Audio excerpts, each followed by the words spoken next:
Hello friends, welcome to விருந்து. இன்றைக்கி வாங்க ராகி மாவு வச்சு ரெண்டே பொருள் வச்சு ஒரு முறுக்கு செய்யலாம்.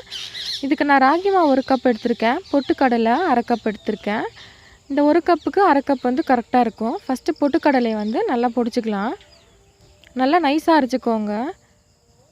நான் இப்போ அரைச்சிட்டேன், எதுக்கும் ஒரு வாட்டி நம்ம ஜலிச்சிக்கலாம். இப்போ நான் ரெண்டுத்தையுமே ஜலிச்சு நான் எடுத்து வச்சுட்டேன். ராகி மாவு வந்து 1 கப் ஃபஸ்ட்டு எடுத்து எல்லாத்தையும் பிசைஞ்சிடலாம். நான் 1 கப் ராகி மாவு வந்து நான் சேர்த்துக்கிறேன். இது கூடவே நம்ம அரைச்சி ஜலிச்சு வச்சுருக்கிற பொட்டுக்கடலை மாவையும் சேர்த்துக்கலாம். 2 டேபிள் ஸ்பூன் எள் எடுத்திருக்கேன். நீங்கள் எள் இல்லைனா சீரகம், சோம்பு எது வேணாலும் எடுத்துக்கோங்க. 1 டீஸ்பூன் மிளகாய்த்தூள், 1/2 டீஸ்பூன் உப்பு, கொஞ்சோண்டு பெருங்காயத்தூள்.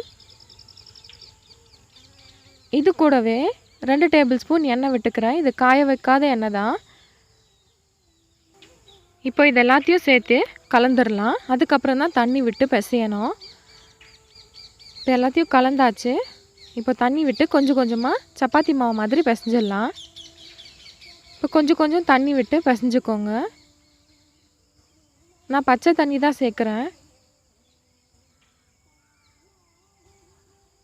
அவ்வளோதான், நம்ம மாவு பிசைஞ்சிட்டோம். சப்பாத்தி மாவு பதத்தில் ரொம்பவே சூப்பராக கரெக்டாக இருக்குது.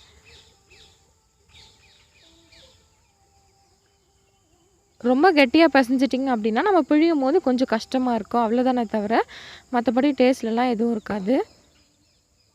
அவ்வளோதான். இப்போ மாவு வந்து ரெடி ஆகிடுச்சு. இப்போ நம்ம முறுக்கு அச்சில் போட்டு பிழிய வேண்டியது தான். நான் 3 ஓட்டை உள்ள சின்ன குழல் தான் நான் எடுத்திருக்கேன். இப்போ மாவை ஃபுல்லாக நிரப்பிக்கிறேன். இப்போது நான் கரண்டிலையோ இல்லை தட்டுலேயோ வந்து எண்ணெய் தடவிட்டு அதில் பிழிஞ்சுக்கோங்க. நான் இங்கே கரண்டியில் வந்து எண்ணெய் தடவி வச்சுருக்கேன். ஃபஸ்ட்டு எண்ணெய் சூடாக இருக்கான்னு பார்க்கலாம். போட்ட உடனே மேலே வரணும்.